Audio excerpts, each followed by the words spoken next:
مرحبا بكم. اليوم راح نتعلم طريقة عمل أطيب كبدة عراقية. الأمر أسهل مما تتخيلون.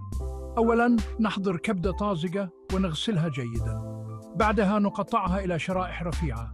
نسخن شوية زيت في مقلاة ونضيف البصل المقطع ونقليه حتى يصبح لونه ذهبي.